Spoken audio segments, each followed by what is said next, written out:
Ertugrul Ghazi ترگت کو کہتے ہیں تم ایسے باہر کیوں آئے بھائی؟ میں تمہارے پاس آنے ہی والا تھا۔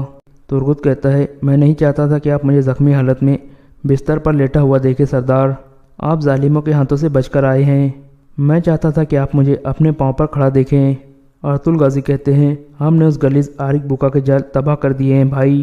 ترگت کہتا ہے اللہ کا شکر ہے سردار، لیکن ابھی بھی وہ غلیظ ہمارے لیے مصیبتیں پیدا کر سکتا ہے۔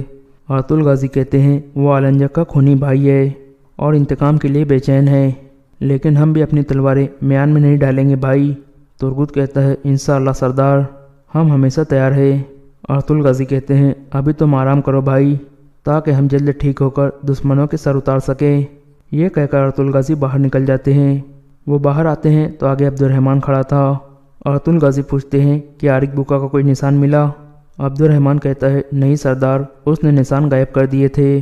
ارطغرل غازی کہتے ہیں میں جانتا تھا، لیکن اس کی تلاش جاری رکھو اور کچھ مزید سپاہیوں کو بھی اس طرف بھیج دو۔ یہ سن کر عبدالرحمن چلا جاتا ہے۔ اتنے میں حکیم ارطغرل وہاں پہنچتے ہیں اور ارطغرل غازی کو ایک خط دیتے ہوئے کہتے ہیں یہ سفید داڑھی والوں کی طرف سے آیا ہے سردار۔ ارطغرل غازی اسے کھول کر پڑھنے لگتے ہیں۔ کچھ دیر بعد حکیم ارطغرل پوچھتے ہیں اس میں کیا لکھا ہے سردار؟ ارطغرل غازی کہتے ہیں بہت اہم معاملات ہے ارطغرل صاحب، وہ جلد مجھ سے ملنا چاہتے ہیں، میں سپاہیوں کو لے کر روانہ ہو جاؤں گا، آپ ترگت کے پاس رہنا۔ یہ کہہ کر ارطغرل غازی آگے بڑھ جاتے ہیں۔ اس کے بعد منگولوں کے ایک ٹھکانے کا منظر سامنے آتا ہے۔ آرک بکا اپنے مرے ہوئے آدمیوں کا شوق منا رہا تھا اور کہہ رہا تھا اگر دشمن نے اس کالی زمین پر ہمارا خون بہایا ہے تو اب وقت آ گیا ہے کہ ہم اس کالی زمین سے انتقام کا مطالبہ کریں۔ یہ کہہ کر وہ دہکتے ہوئے انگاروں پر چلنے لگتا ہے اور ساتھ ساتھ انتقام کے نعرے لگانے لگتا ہے۔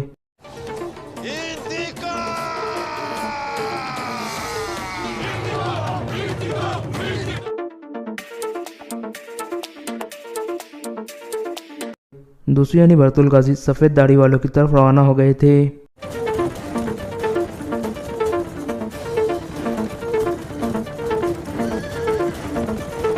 اسی دوران سیرما اپنے بھائی بے بولت کی قبر پر موجود تھی اور کہہ رہی تھی بزدلوں نے آپ کو ایک بھکاری کی طرح دفن کر دیا ہے بھائی، آپ جیسے بہادر آدمی کی قبر پر انہوں نے آپ کی تلوار اور ٹوپی بھی نہیں رکھی۔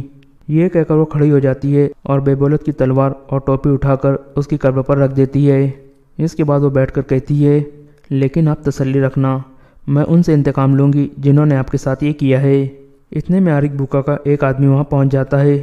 اسے دیکھ کر سیرما پوچھتی ہے تم یہاں کیا کر رہے ہو؟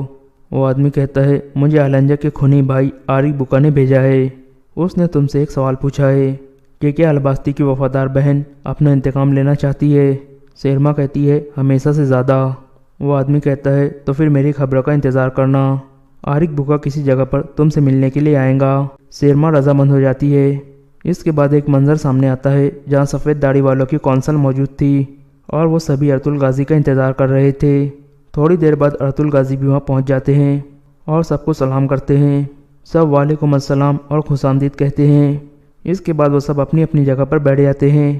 پھر کونسل کے سربراہ کہتے ہیں اناتولیا سے خراسان تک ہمارے تمام نمائندے یہاں آئے ہیں تاکہ ہم اس عظیم جنگ کے بارے میں بات کر سکیں جس کا ہم آغاز کرنے والے ہیں۔ پھر ایک نمائندہ کہتا ہے ہم نے چومانیہ کے ہر ایک طاقتور قبیلے سے بات کی ہے، وہ سب منگولوں کے خلاف جنگ کے لیے تیار ہے۔ پھر ارطغرل غازی کہتے ہیں اور ہم جانتے ہیں کہ اناتولیا میں ہم نے کون کون سے قبیلوں سے بات کرنی ہے۔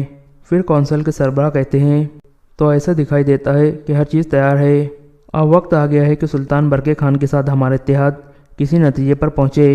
اس کے بعد گھوڑوں کو بھگانے، تلواریں نکالنے اور منگولوں کے خلاف بغاوت شروع کرنے کا وقت ہوگا۔ ارطغرل غازی کہتے ہیں سلطان برقع خان کے جاسوس تورم طائی سے میری ملاقات ہوئی تھی، اگرچہ کہ وہ آرک بکا کے جال کا شکار بن گیا، لیکن اس نے مجھے بتا دیا تھا کہ سلطان برقع خان اس بڑی جنگ کے لیے ہماری مدد کریں گے۔ سفید داڑھی والے بزرگ کہتے ہیں اس مدد کا پہلا حصہ اناتولیا میں پہنچ گیا ہے ارطغرل صاحب، اب ہمیں حفاظت سے اسے وصول کرنا ہوگا۔ اس مدد سے ہم ترک قبیلوں کے لیے گھوڑے، ہتھیار اور تمام طرح کی دوسری چیزیں خریدنے کے قابل ہو جائیں گے۔ ارطغرل غازی کہتے ہیں سونا وصول کرنے کی خفیہ جگہ تورم طائی کے پاس موجود کاغذات میں لکھی ہوئی تھی اور وہ کاغذات ہمارے پاس ہے، ہو سکتا ہے کہ منگول اس کام میں رکاوٹ ڈالیں، ہم احتیاطی تدابیر لے کر اس بات کو یقینی بنائیں گے کہ ہم وہ سونا وصول کر لیں۔ پھر ایک نمائندہ کہتا ہے یہ اچھا نہیں ہوا کہ آرک بکا نے آپ کو تورم طائی کے ساتھ دیکھ لیا۔ پھر سفید داڑھی والے بزرگ کہتے ہیں، عارق بکا یہ بات ہلاکو خان کو بتائیں گا کہ آپ سلطان برقع خان کے ساتھ رابطے میں ہو۔ اس کے بعد ہلاکو خان آپ کو براہ راست ہدف بنا لیں گا۔ یہ سن کر ارطغرل غازی سوچ میں پڑ جاتے ہیں۔ دوسری یعنی عارق بکا اپنے خفیہ گار میں موجود تھا۔ اتنے میں ایک آدمی اندر آ کر کہتا ہے، ایک خفیہ پیغام آیا ہے۔ عارق بکا پوچھتا ہے، کس کی طرف سے؟ وہ آدمی کہتا ہے، برقع خان کے خیمے سے۔ یہ سن کر عارق بکا کہتا ہے، پیغام دکھاؤ مجھے۔ پھر عارق بکا وہ پیغام پڑھنے لگتا ہے اور کہتا ہے، تو برقع خان خفیہ طور پر اناطولیہ میں سونا بھیج رہا ہے۔ یہ صرف ارطغرل وصول کر سکتا ہے۔ برقع خان کے آدمی سونا لے کر آ رہے ہیں اور وہ تل کویان کے مقام پر ملیں گے۔ یہ پڑھ کر عارق بکا کہتا ہے، فوراً اپنے آدمی اکٹھے کرو۔ ارطغرل یہ سونا وصول نہیں کر پائیں گا۔ میں ارطغرل کا تعاقب کروں گا۔ اگر وہ سونا وصول کرنے کے لیے گیا تو میں اس کا خاتمہ کر دوں گا۔ فوراً ایک قاصد کو میرے پاس بھیجو۔ اب ہلاکو خان کی طرف ایک خط بھیجنے کا وقت آ گیا ہے۔ وہ خط ارطغرل کی گردن پر تلوار بن کر گرے گا۔ یہ سن کر وہ آدمی باہر نکل جاتا ہے۔ اس کے بعد عارق بکا کہتا ہے، ارطغرل تم برقع خان کے ساتھ مل کر سازشیں کرتے رہو۔ اس کی آنکھیں اور کان ہم ہیں، حتیٰ کہ اس کی زبان بھی جس سے وہ بولتا ہے۔ اور یہ ایپیسوڈ یہاں ختم ہو جاتا ہے۔ اسٹوری آف سلطان صلاح الدین ایوبی رحمۃ اللہ تعالی علیہ، پارٹ 3۔ علی بن سفیان میں یہی وصف تھا کہ وہ دوسرے کے دلوں کے راز جان لیتا تھا اور غیر معمولی طور پر ذہین تھا۔ وہ کچھ اور ہی کہنے لگا تھا کہ ان کے سامنے کئی اور مسئلے روشن ہو گئی۔ زمین پر بیش قیمت قالین بچھے ہوئے تھے۔ شہنائی اور سارنگ کا ایسا میٹھا اور پرسوز نغمہ ابھرا کہ مہمانوں پر سناٹا طاری ہو گیا۔ ایک طرف نے ناچنے والیوں کی قطار نمودار ہوئی۔ 20 لڑکیاں ایسے باریک اور نفیس لباس میں ملبوس چلی آ رہی تھی جس میں ان کے جسموں کا انگ انگ نظر آ رہا تھا۔ ہر ایک کا لباس نہایت باریک چگا سا تھا جو سانوں سے ٹخنوں تک لمبا تھا۔ ان کے بال کھلے ہوئے تھے اور اسی ریشم کا حصہ نظر آتے تھے جس کا انہوں نے لباس پہن رکھا تھا۔ صحرا کی ہلکی ہلکی ہوا سے اور لڑکیوں کی چال سے یہ ڈھیلا ڈھالا لباس ہلتا تھا تو یوں لگتا تھا جیسے پھولدار پودوں کی ڈالیاں فضا میں تیرتی آ رہی ہو۔ ہر ایک کے لباس کا رنگ جدا تھا، ہر ایک کی شکل صورت ایک دوسرے سے مختلف تھی، لیکن حسن اور جسم کی لچک میں سب ایک جیسی تھی۔ ان کے مرمری بازو عریا تھے۔ وہ چلتی آ رہی تھی لیکن قدم اڑتے نظر نہیں آتے تھے۔ وہ ہوا کی لہروں کی مانند آ رہی تھی۔ وہ نیم دائرے میں ہو کر رک گئی۔ صلاح الدین ایوبی کی طرف منہ کر کے تعظیم کے لیے جھکی۔ سب کے بال سرک کر سانوں پر آ گئے۔ سازندوں نے ان ریشمی بالوں اور جسموں کے جادو میں ایسا طلسم پیدا کر دیا۔ 2 سیاہ فام دیو ہیکل حبشی جن کی کمر کے گرد چیتوں کی کھالیں تھی، ایک بڑا سا ٹوکرا اٹھائے تیز تیز قدم چلتے نظر آئے اور ٹوکرا لڑکیوں کے نیم دائرے کے سامنے رکھ دیا۔ 7 سپیروں کے بین کی دھن بجانے لگے۔ حبشی مست سانڈوں کی طرح فنکارتے غائب ہو گئے۔ ٹوکرے میں سے ایک بہت بڑی کلی اوپر کو اٹھی اور پھول کی طرح کھل گئی۔ اس پھول میں سے ایک لڑکی کا چہرہ نمودار ہوا اور پھر وہ اوپر کو اٹھنے لگی۔ یوں لگتا تھا جیسے سرخ بادلوں میں سے چاند نکل رہا ہو۔ یہ لڑکی اس دنیا کی معلوم نہیں ہوتی تھی۔ اس کی مسکراہٹ بھی عرضی نہیں تھی۔ اس کے بالوں کی چمک بھی مصر کی کسی لڑکی کی چمک نہیں لگتی تھی۔ اور جب لڑکی نے پھول کی چوڑی پتیوں میں سے باہر قدم رکھا تو اس کے جسم کی لچک نے تماشائیوں کو مسحور کر لیا۔ علی بن سفیان نے صلاح الدین ایوبی کی طرف دیکھا۔ اس کے ہونٹوں پر مسکراہٹ تھی۔ صلاح الدین ایوبی نے مسکرا کر اس کے کان میں کہا، مجھے توقع نہیں تھی کہ اتنی خوبصورت ہوں گی۔ ناجی نے صلاح الدین ایوبی کے پاس آ کر کہا، امیر مصر کا اقبال بلند ہو۔ اس لڑکی کا نام ذوقی ہے۔ اسے میں نے آپ کی خاطر اسکندریہ سے بلایا ہے۔ یہ پیشہ ور رقاصہ نہیں اور یہ عصمت فروز بھی نہیں۔ رقص سے اسے پیار ہے، شوقیہ ناچتی ہے، کسی محفل میں نہیں جاتی۔ میں اس کے باپ کو جانتا ہوں، ساحل پر مچھلیوں کا کاروبار کرتا ہے۔ یہ لڑکی آپ کی عقیدت مند ہے، آپ کو پیغمبر مانتی ہے۔ میں اتفاق سے اس کے گھر اس کے باپ سے ملنے گیا تو اس لڑکی نے استدعا کی کہ سنا ہے صلاح الدین ایوبی امیر مصر بن کے آئے ہیں۔ خدا کے نام پر مجھے ان سے ملوا دو۔ میرے پاس اپنی جان اور رقص کے سوا کچھ بھی نہیں جو میں اس عظیم ہستی کے قدموں میں پیش کروں۔ قابل صد احترام امیر، میں نے آپ سے رقص شروع کی اجازت صرف اسی لیے مانگی تھی کہ اس لڑکی کو میں آپ کے حضور پیش کرنا چاہتا تھا۔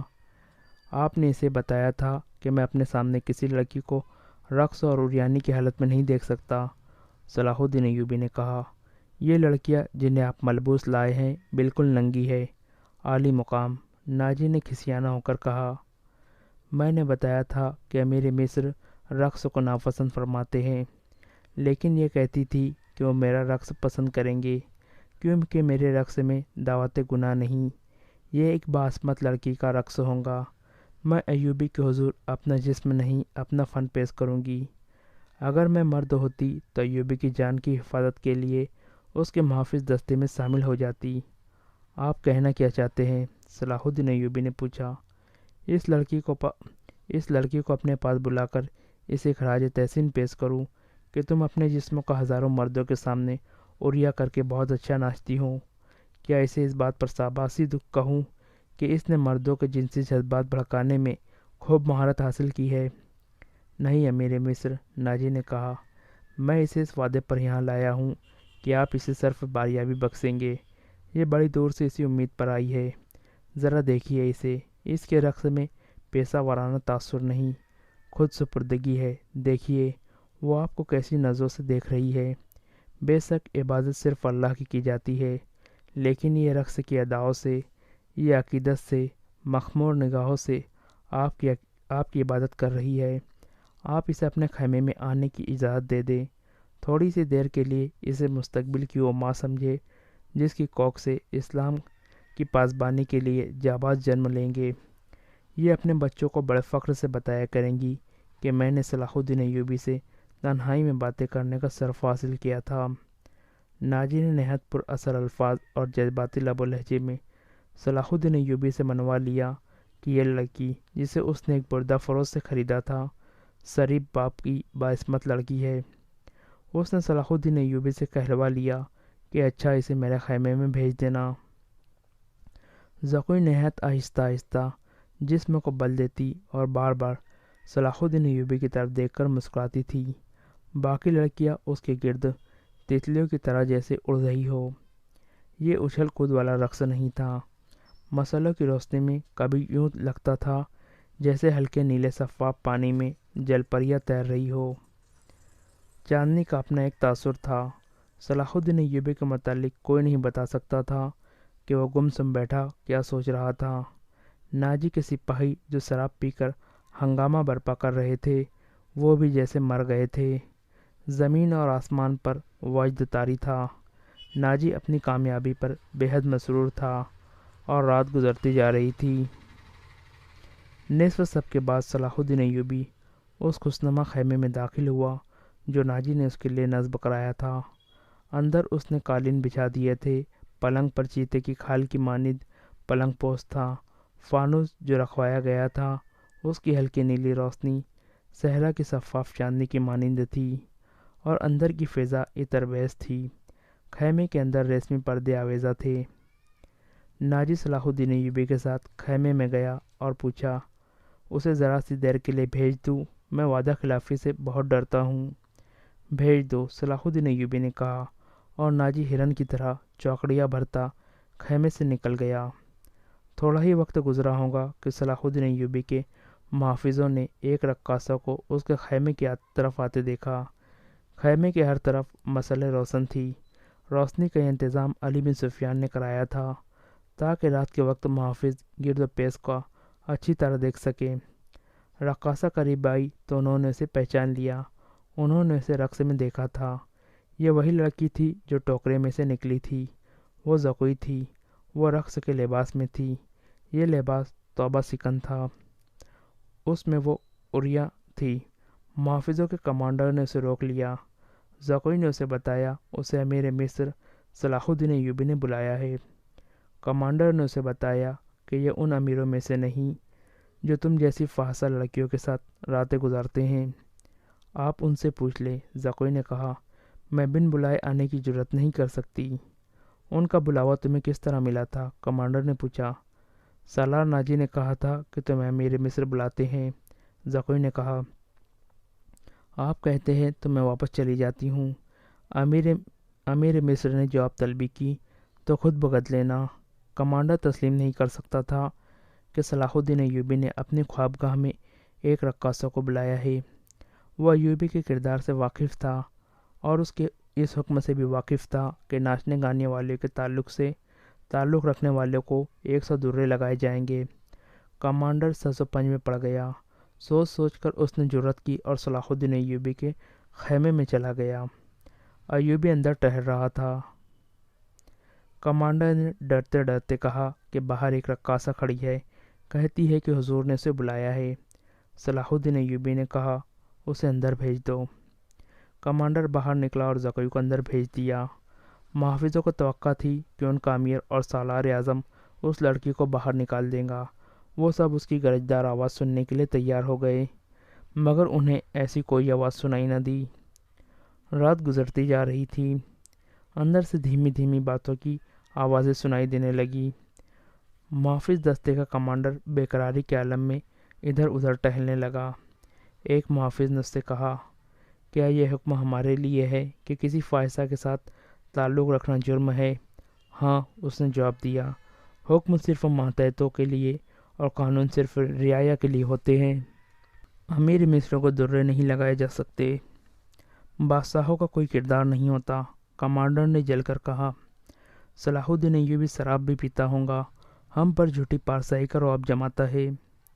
ان کی نگاہوں میں صلاح الدین ایوبی کا جو بت تھا وہ ٹوٹ پھوٹ گیا۔ اس بت میں سے ایک عربی شہزادہ نکلا جو عیاش اور بدکار تھا، پارسائی کے پردے میں گناہ کا مرتکب ہو رہا تھا۔ ناجی بہت خوش تھا۔ صلاح الدین ایوبی کی خوشنودی کے لیے اس نے شراب سونگھی بھی نہیں تھی۔ وہ اپنے خیمے میں بیٹھا مسرت سے جھوم رہا تھا۔ اس کے سامنے اس کا نائب سالار عزیز بیٹھا تھا۔ اس نے ناجی سے کہا، اسے گئے بہت وقت گزر گیا ہے، معلوم ہوتا ہے ہمارا تیر صلاح الدین ایوبی کے دل میں اتر گیا ہے۔ میرا تیر کھتا کب گیا تھا؟ ناجی نے کہا لگا کر کہا، اگر یہ تیر کھتا جاتا تو فوراً یہی لوٹ کے ہمارے پاس آ جاتا۔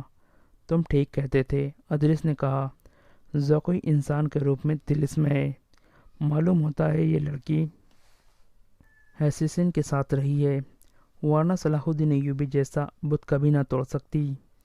میں نے اسے جو سبق دیے تھے وہ حسیسن کے کبھی وہم و گمان میں بھی نہ آئے ہوں گے، ناجی نے کہا۔ اب صلاح الدین ایوبی کے حلق سے شراب اتارنی رہ گئی ہے۔ ناجی کو باہر قدموں کی ہٹ سنائی دی۔ وہ دوڑ کر باہر گیا۔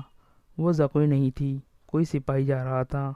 ناجی نے دور سے صلاح الدین ایوبی کے خیمے کی طرف دیکھا۔ پردے گرے ہوئے تھے اور باہر محافظ کھڑے تھے۔ اس نے اندر جا کر ادریس سے کہا، اب میں یقین کے ساتھ کہہ سکتا ہوں کہ میری زکوئی نے بت توڑ ڈالا ہے۔ رات کا آخری پہر تھا جب زکوئی صلاح الدین ایوبی کے خیمے سے نکلی۔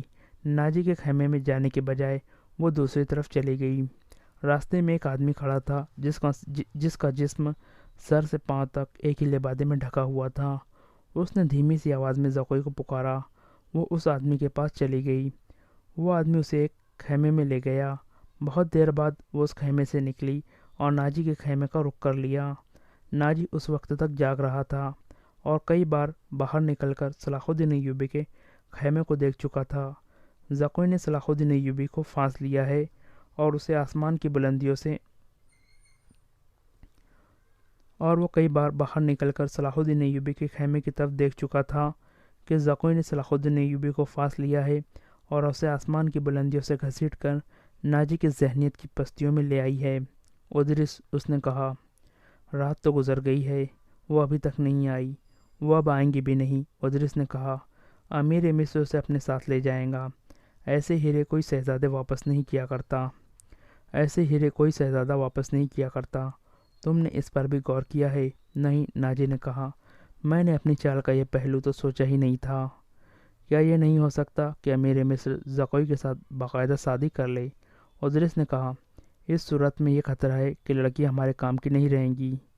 وہ ہے تو ہوشیار، ناجی نے کہا، مگر رقاصہ کا کیا بھروسہ؟ وہ رقاصہ کی بیٹی ہے اور تجربہ کار پیشہ ور اور تجربہ کار پیشہ ور ہے، دھوکہ دے سکتی ہے۔ وہ گہری سوچ میں کھویا ہوا تھا کہ زکوئی اس کے خیمے میں داخل ہوئی۔ اس نے ہنس کر کہا، اپنے امیر کے جسم کا وزن کرو اور لاؤ اتنا سونا۔ آپ نے میرا یہی انعام مقرر کیا تھا نا؟ پہلے بتاؤ کیا ہوا؟ ناجی نے بےتابی سے پوچھا۔ جو آپ چاہتے تھے، زکوئی نے جواب دیا۔ آپ کو یہ کس نے بتایا تھا کہ صلاح الدین ایوبی پتھر ہے، فولاد ہے اور وہ مسلمانوں کے اللہ کا سایہ ہے؟ اس نے زمین پر پاؤں کا ٹھوڈ مار کر کہا، وہ اس ریت سے بھی زیادہ بے بس ہے جسے ہوا کے ہلکے ہلکے جھونکے اڑاتے پھرتے ہیں۔ تمہارے حسن کے جادو اور زبان کے طلسم نے اسے ریت بنایا ہے، ادریس نے کہا، ورنہ یہ کمبخت چٹان تھا۔ ہاں چٹان تھا، زکوئی نے کہا، اب ریتیلا ٹیلا بھی نہیں۔ میرے متعلق کوئی بات ہوئی تھی؟ ناجی نے پوچھا۔ ہاں، زکوئی نے جواب دیا۔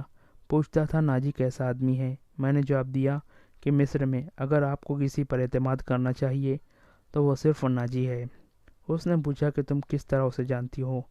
میں نے کہا کہ وہ میرے باپ کے گہرے دوست ہے، ہمارے گھر گئے تھے اور میرے باپ سے کہتے تھے کہ میں صلاح الدین ایوبی کا خادم ہوں، مجھے سمندر میں کودنے کا وہ حکم دیں گے تو میں کود جاؤں گا، میں صلاح الدین ایوبی کا غلام ہوں۔ پھر اس نے مجھ سے پوچھا کہ تم باسمت لڑکی ہو؟ میں نے کہا کہ میں آپ کی لونڈی ہوں، آپ کا ہر حکم سراخوں پر۔ کہنے لگا کچھ دیر میرے پاس بیٹھو۔ میں اس کے پاس بیٹھ گئی۔ پھر وہ اگر پتھر تھا تو موم ہو گیا اور میں نے موم کو اپنے سانچے میں ڈال لیا۔ اس سے رخصت ہونے لگی تو اس نے مجھ سے معافی مانگی۔ کہنے لگا میں نے زندگی میں پہلا گناہ کیا ہے۔ میں نے کہا یہ گناہ نہیں، آپ نے میرے ساتھ دھوکہ نہیں کیا، زبردستی نہیں کی، بادشاہوں کی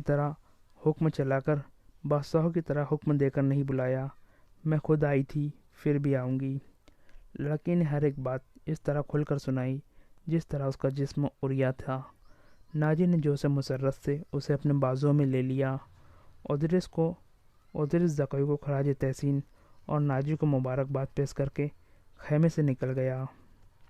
صحرا کی اس پراسرار رات کی کوکھ سے جس صبح نے جنم لیا وہ کسی بھی صحرائی صبح سے مختلف نہیں تھی، مگر اس صبح کے اجالے نے اپنی تاریک سینے میں ایک راز چھپا لیا تھا جس کی قیمت اس سلطنت اسلامیہ جتنی تھی جس کے قیام اور استحکام کا خواب صلاح الدین ایوبی نے دیکھا تھا اور اس کی تعبیر کا عزم لے کر جوان ہوا تھا۔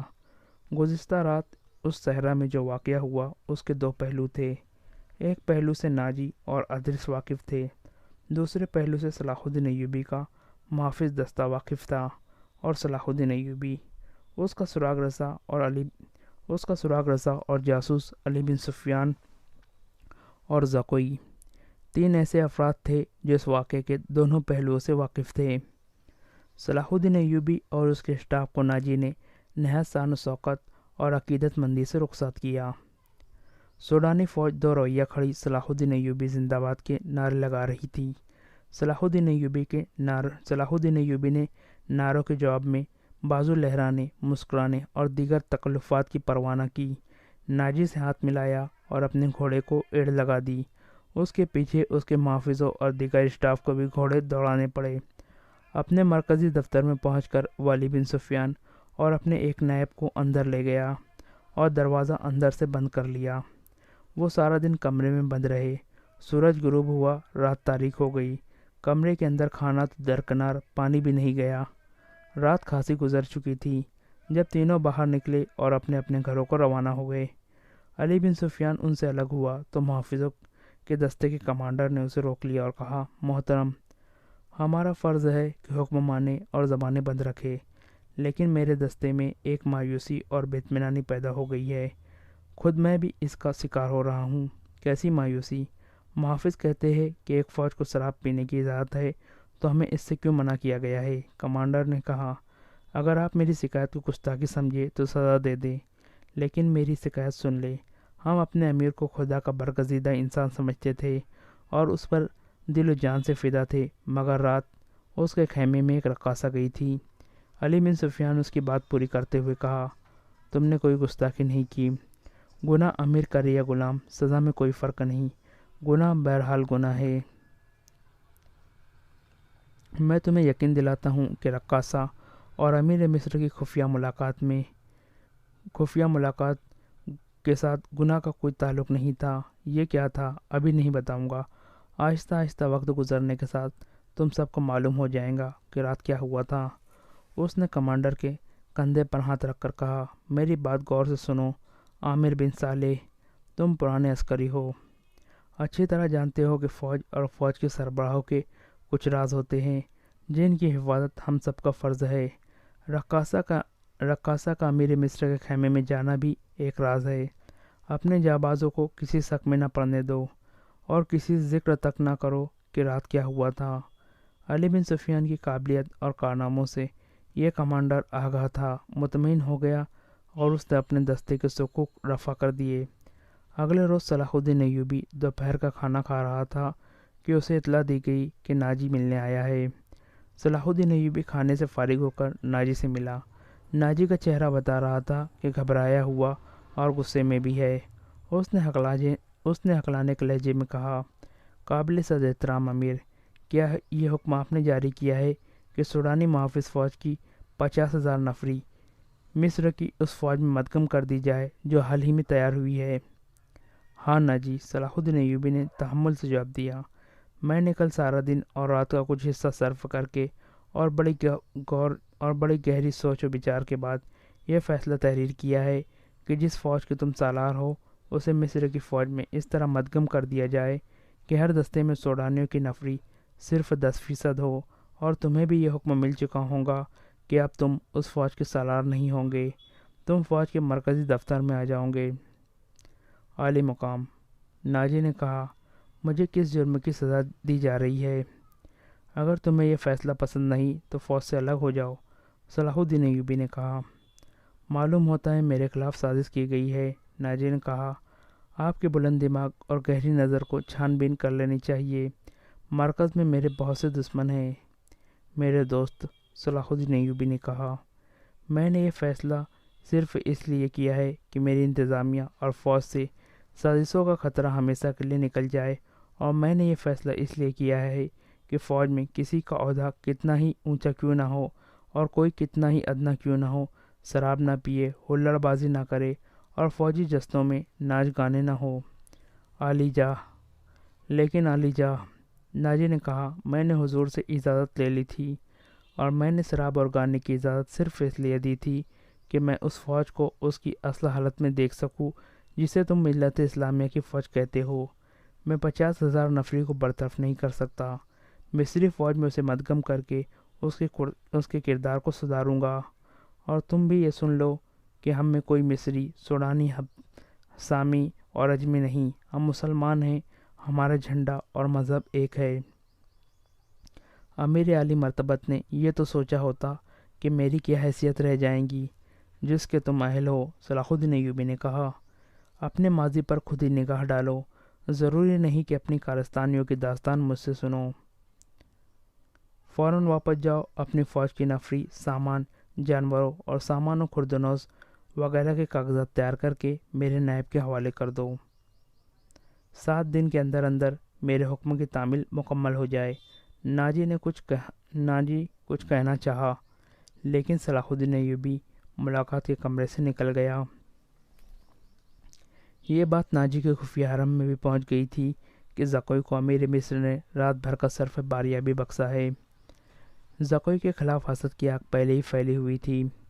اسے آئے ہوئے ابھی بہت تھوڑا عرصہ گزرا تھا، لیکن ناجی پہلے ہی روز سے اسے اپنے ساتھ رکھنے لگا تھا۔ اسے ذرا سی دیر کے لیے بھی اپنے حرم میں نہیں جانے دیا جہاں اس کی دل پسند ناچنے والی یہ جوان لڑکیاں رہتی تھی۔ زکوئی کو اس نے الگ کمرہ دیا تھا۔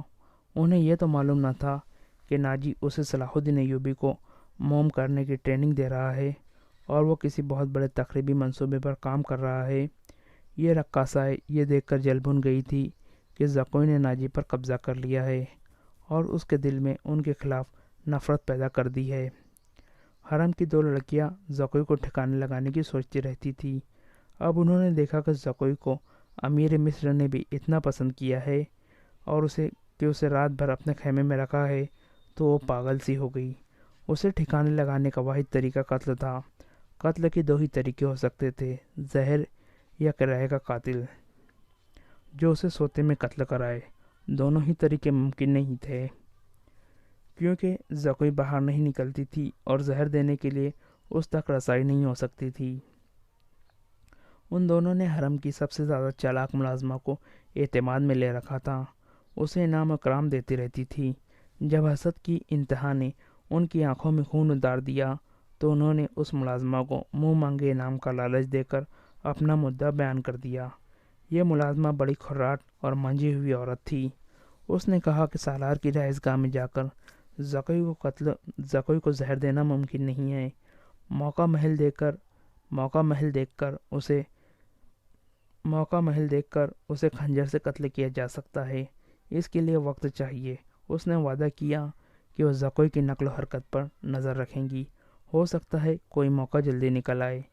اس جرائم پیشہ عورت نے یہ بھی کہا کہ اگر کوئی موقع نہ نکلا تو حسین کی مدد لی جائے گی، مگر وہ معاوضہ بہت زیادہ لیتے ہیں۔ دونوں لڑکیوں نے اسے یقین دلا دیا کہ وہ زیادہ سے زیادہ معاوضہ دینے کے لیے بھی تیار ہے۔ ناجی بے حد غصے کے عالم میں اپنے کمرے میں ٹہل رہا تھا۔ زکوئی اسے ٹھنڈا کرنے کی بہت کوشش کر چکی تھی، لیکن اس کا غصہ بڑھتا جا رہا تھا۔ آپ مجھے اس کے پاس جانے دے، زکوئی نے چوتھی بار کہا۔ میں اسے شیشے میں اتار لوں گی۔ بیکار ہے، ناجی نے گرج کر کہا۔ وہ کمبخت حکم نامہ جاری کر چکا ہے جس پر عمل بھی شروع ہو چکا ہے۔ مجھے اس نے کہیں کا نہیں رہنے دیا۔ اس پر تمہارا جادو نہیں چل سکا۔ مجھے معلوم ہے میرے خلاف یہ سازش کرنے والے لوگ کون ہیں۔ وہ میری ابھرتی ہوئی حیثیت سے حسد کرتے ہیں۔ میں امیر مصر بننے والا تھا، میں نے یہاں کے حکمرانوں پر حکومت کی ہے، حالانکہ میں معمولی سا سالار تھا۔ اب میں سالار بھی نہیں رہا۔ اس نے دربان کو اندر بلا کر کہا کہ ادرس کو بلا لاؤ۔ اس کا ہمراز اور نائب ادرس آیا تو ناجی نے اس کے ساتھ بھی اسی موضوع پر بات کی۔ وہ اسے کوئی نئی خبر نہیں سنا رہا تھا۔ ادرس کے ساتھ وہ صلاح الدین ایوبی کے نئے حکم نامے پر تفصیلی تبادلہ خیالات کر چکا تھا، مگر دونوں اس کے خلاف کوئی کارروائی نہیں سوچ سکے تھے۔ اب اس کے دماغ میں ایک کارروائی آ گئی تھی۔ اس نے ادرس سے کہا، میں نے جوابی کارروائی سوچ لی ہے۔ کیا؟ بغاوت، ناجی نے کہا۔ ادرس چپ چاپ اسے دیکھتا رہا۔ ناجی نے کہا، تم حیران ہو گئے ہو؟ کیا تمہیں شک ہے کہ یہ 50,000 سوڈانی فوج ہماری وفادار نہیں؟ کیا یہ صلاح الدین ایوبی کی نسبت مجھے اور تمہیں اپنا حاکم اور خیرخواہ نہیں سمجھتی؟ کیا تم اپنی فوج کو یہ کہہ کر بغاوت پر نہیں اکسا سکتے؟ کیا تم یہ کہہ کر اپنی فوج کو بغاوت پر نہیں آمادہ کر سکتے کہ تمہیں مصریوں کا غلام بنایا جا رہا ہے اور مصر تمہارا ہے؟ ادرس نے گہری سانس لے کر کہا، میں نے اس اقدام پر غور نہیں کیا تھا۔ بغاوت کا انتظام ایک اشارے پر ہو سکتا ہے، لیکن مصر کی نئی فوج بغاوت کو دبا سکتی ہے اور اس فوج کو کمک بھی مل سکتی ہے۔ حکومت سے ٹکر لینے سے پہلے ہمیں ہر پہلو پر غور کر لینا چاہیے۔ میں غور کر چکا ہوں، ناجی نے جواب دیا۔ میں عیسائی بادشاہوں کو مدد کے لیے بلا رہا ہوں۔ تم 2 پیغمبر تیار کرو، انہیں بہت دور جانا ہے۔ اور میری باتیں غور سے سن لو۔ زکوئی تم اپنے کمرے میں چلی جاؤ۔ زکوئی اپنے کمرے میں چلی گئی اور وہ دونوں ساری رات اپنے کمرے میں بیٹھے رہے۔ صلاح الدین ایوبی نے دونوں فوجوں کو مدغم کرنے کا وقت 7 روز مقرر کیا تھا۔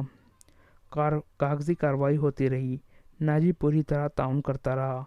4 روز گزر چکے تھے۔ اس دوران ناجی ایک بار پھر صلاح الدین ایوبی سے ملا، لیکن اس نے کوئی شکایت نہ کی۔ تفصیلی رپورٹ دے کر صلاح الدین ایوبی کو مطمئن کر دیا کہ 7ویں روز دونوں فوجیں ایک ہو جائیں گی۔ صلاح الدین ایوبی کے نائبین نے بھی اسے یقین دلایا کہ ناجی دیانتداری سے تعاون کر رہا ہے، مگر علی بن سفیان کی رپورٹ کسی حد تک پریشان کن تھی۔ اس کی انٹیلیجنس سروس نے رپورٹ دی تھی کہ سوڈانی فوج کے سپاہیوں میں بے اطمینانی اور ابتری سی پائی جاتی ہے۔ وہ مصری فوج میں مدغم ہونے پر خوش نہیں۔ ان کے درمیان یہ افواہیں پھیلائی جا رہی تھی کہ مصری فوج میں مدغم ہو کر ان کی حیثیت غلاموں کی سی ہو جائے گی، انہیں مال غنیمت بھی نہیں ملے گا اور ان سے مزدوری کا کام لیا جائے گا، اور سب سے بڑی بات یہ کہ انہیں شراب نوشی کی اجازت نہیں ہوگی۔ علی بن سفیان نے یہ رپورٹیں صلاح الدین ایوبی تک پہنچا دیں۔ ایوبی نے اسے کہا یہ لوگ طویل مدت سے ایش کر رہے ہیں، انہیں یہ نئی تبدیلی یقیناً پسند نہیں آئیں گی۔ مجھے امید ہے کہ وہ نئے حالات اور ماحول کے عادی ہو جائیں گے۔ اس لڑکی سے ملاقات ہوئی یا نہیں؟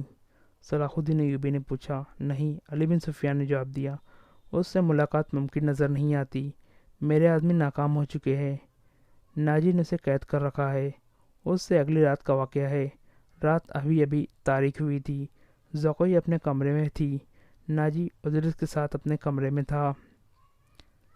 اسے گھوڑوں کے قدموں کی آوازیں سنائی دی۔ اس نے پردہ ہٹا کر دیکھا، باہر چراغوں کی روشنی میں اسے دو گھوڑ سوار گھوڑوں کے ساتھ اترتے دکھائی دیے۔ لباس سے وہ تاجر معلوم ہوتے تھے، لیکن وہ گھوڑوں سے اتر کر ناجی کے کمرے کی طرف چلے تو ان کی چال بتاتی تھی کہ یہ تاجر نہیں ہے۔ اتنے میں ادرس باہر نکلا۔ دونوں سوار اسے دیکھ کر رک گئے۔ ادرس کو سپاہیوں کے انداز سے سلام کیا۔ ادرس نے ان کے گرد گھوم کر ان کے لباس کا جائزہ لیا، پھر انہیں کہا کہ ہتھیار دکھاؤ۔ دونوں نے پھرتی سے چگے کھولے اور ہتھیار دکھائے۔ ان کے پاس چھوٹی تلواریں اور ایک خنجر تھا۔ ادرس انہیں اندر لے گیا۔ دربان ایک طرف کھڑا تھا۔ زکوئی گہری سوچ میں کھو گئی۔ وہ کمرے سے نکلی اور ناجی کے کمرے کا رخ کیا، مگر دربان نے اسے دروازے پر روک لیا اور کہا کہ اسے حکم ملا ہے کہ کسی کو اندر نہ جانے دوں۔ زکوئی کو وہاں ایسی حیثیت حاصل ہو گئی تھی کہ وہ کمانڈروں پر بھی حکم چلانے لگی تھی۔ دربان کے روکنے سے وہ سمجھ گئی کہ کوئی خاص بات ہے۔ اسے یاد آیا کہ 2 راتیں پہلے ناجی نے اس کی موجودگی میں ادرس سے کہا تھا کہ میں عیسائی بادشاہوں کو مدد کے لیے بلا رہا ہوں، تم 2 پیغمبر تیار کرو، انہیں بہت دور جانا ہے۔ اور پھر اس نے زکوئی کو اپنے کمرے میں چلے جانے کو کہا تھا، اور اس نے بغاوت کی بھی باتیں کی تھی۔ یہ سب کچھ سوچ کر وہ اپنے کمرے میں واپس چلی گئی۔ اس کے اور ناجی کے خاص کمرے کے درمیان ایک دروازہ تھا جو دوسری طرف سے بند تھا۔ اس نے دروازے کے ساتھ کان لگا دیے۔ ادھر کی آوازیں دھیمی تھی، اس سے کوئی بات سمجھ نہ آئی۔ کچھ دیر بعد اسے ناجی کی بڑی صاف آواز سنائی دی۔ اس نے کہا، آبادیوں سے دور رہنا، اگر کوئی شک میں پکڑنے کی کوشش کرے تو سب سے پہلے یہ پیغام غائب کرنا، جان پر کھیل جانا، جو بھی راستے میں حائل ہو اسے ختم کر دینا۔ تمہارا سفر 4 دنوں کا ہے، 3 دنوں میں پہنچنے کی کوشش کرنا۔ سمت یاد کر لو، شمال مشرق۔ دونوں آدمی باہر نکلے، زکوئی بھی باہر آ گئی۔ اس نے دیکھا کہ وہ دونوں گھوڑوں پر سوار ہو رہے تھے۔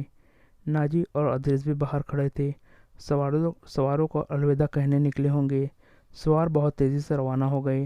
ناجی نے زکوئی کو دیکھا تو اسے باہر بلا کر کہا، میں باہر جا رہا ہوں، کام بہت ہے، تم آرام کرو، اگر اکیلے دل نہ لگے تو حرم میں گھوم پھر آنا۔